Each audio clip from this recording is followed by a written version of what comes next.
ఉమ్మడి ఆదిలాబాద్ జిల్లాలో ఎండల తీవ్రత పెరిగింది. జిల్లాలో 40 నుంచి 41 డిగ్రీల ఉష్ణోగ్రతలు నమోదయ్యాయి. ఈ నేపథ్యంలోనే పాఠశాలలకు మధ్యాహ్నం నుంచి సెలవులు ప్రకటించింది ప్రభుత్వం. ఇక ఇదే అంశంపై మరింత సమాచారాన్ని మా ప్రతినిధి గణేష్ అందిస్తారు. ఆదిలాబాద్ జిల్లా వ్యాప్తంగా ఎండలు మండుతున్నాయి. గత 2-3 రోజుల నుంచి గరిష్టంగా ఉష్ణోగ్రతలు నమోదవుతున్నాయి. గతంలో 4-5 రోజుల క్రితము చల్లని వాతావరణంతో కాస్త చల్లగా ఉన్నటువంటి వాతావరణం ఒక్కసారిగా వేడెక్కింది. సుమారుగా 40 నుంచి 41 డిగ్రీల ఉష్ణోగ్రత అయితే నమోదవుతుంది.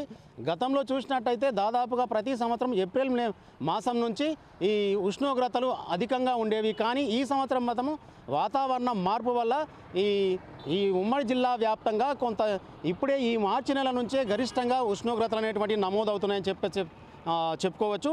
ముఖ్యంగా ఇటు ఈ నేపథ్యంలోనే ఇటు ప్రభుత్వం కూడా విద్యార్థులకు ఒకే పూట స్కూళ్ళు నడపడం ప్రారంభించింది. ఉదయం 7:30 గంటల నుంచి 12 గంటల లోపు ఇంటికి వచ్చే విధంగా పిల్లలను ఒక పూట మాత్రమే బడులను అయితే ఈ నేపథ్యంలోనే ఇటు పాఠశాలలు కూడా ఒక్క పూటనే నడపాలని చెప్పేసి ప్రభుత్వం అయితే ఆదేశాలు జారీ చేయడం జరిగింది.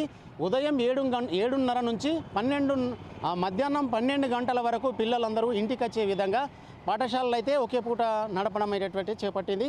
అయితే ఈ నేపథ్యంలోనే ఇటు ఈ యొక్క తీవ్రమైనటువంటి ఉష్ణోగ్రతలతో జనాలు కాస్త ఇబ్బందులు అయితే ఎదుర్కొంటున్నటువంటి పరిస్థితులు.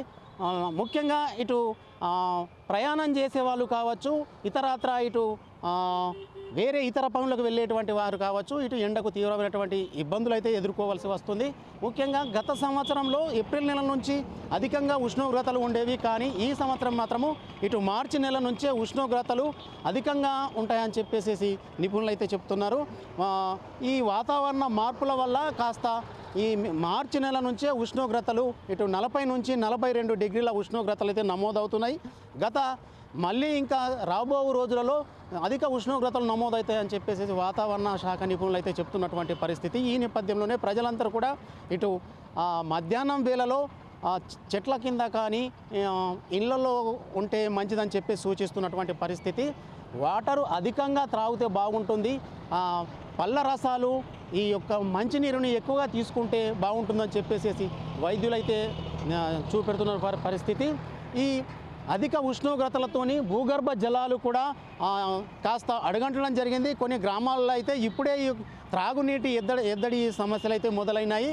ఆ తర్వాత భూగర్భ జలాలు తగ్గిపోవడం వల్ల పూర్తిగా ఇప్పుడు దాదాపుగా పంటలు కాస్త రబీకి సంబంధించినటువంటి పంటలు అయితే చేతికి వచ్చేటువంటి పరిస్థితిలో భూగర్భ జలాలు ఎండిపోవడం వల్ల కూడా ఈ తడిని పంటలకు తడిని ఈ వాటర్ను ఇవ్వలేనటువంటి పరిస్థితులు కొన్ని గ్రామాల్లో అయితే కొంత ఈ యొక్క పంటలు కూడా ఎండిపోతున్నటువంటి పరిస్థితి ఏర్పడుతుంది. ముఖ్యంగా ఏజెన్సీ ప్రాంతాలలో కాస్త ఇప్పుడే తాగునీటి సమస్య అనేటువంటి ఎదురైనటువంటి పరిస్థితి. అయితే ఈ ఎండ తీవ్రతకు ముఖ్యంగా ఎక్కడైతే జంక్షన్ లాంటి ప్రాంతాలు ఉంటాయో ఆ ప్రాంతాలలో కాస్త చలివేంద్రాలు ఏర్పాటు చేసి మనుషుల కొరకు ఈ త్రాగునీటిని ఏర్పాటు చేయాలని చెప్పేసి డిమాండ్ అయితే ఉన్నటువంటి పరిస్థితి. అయితే గ్రామాలలో కూడా మంచినీటి ఎద్దడి ఏర్పడకుండా పూర్తిగా అన్ని రకాల చర్యలు చేపట్టాలని చెప్తున్నటువంటి పరిస్థితి. ముఖ్యంగా ఇటు మిషన్ భగీరథకు సంబంధించినటువంటి వాటర్ కావచ్చు సకాలంలో వచ్చేటట్టు అన్ని చర్యలు చేపట్టాలని చెప్పేటి ఇటు జిల్లా అధికారులు అయితే గ్రామ స్థాయిలో ఉన్నటువంటి మండల స్థాయిలో జిల్లా స్థాయిలో ఉన్నటువంటి మంచినీటి సంబంధించినటువంటి ఇరిగేషన్కి సంబంధించిన అధికారులకు అయితే సూచిస్తున్నటువంటి పరిస్థితి. కెమెరామెన్ మహేందర్తో గణేష్, స్వతంత్ర టీవీ, ఆదిలాబాద్ నుంచి.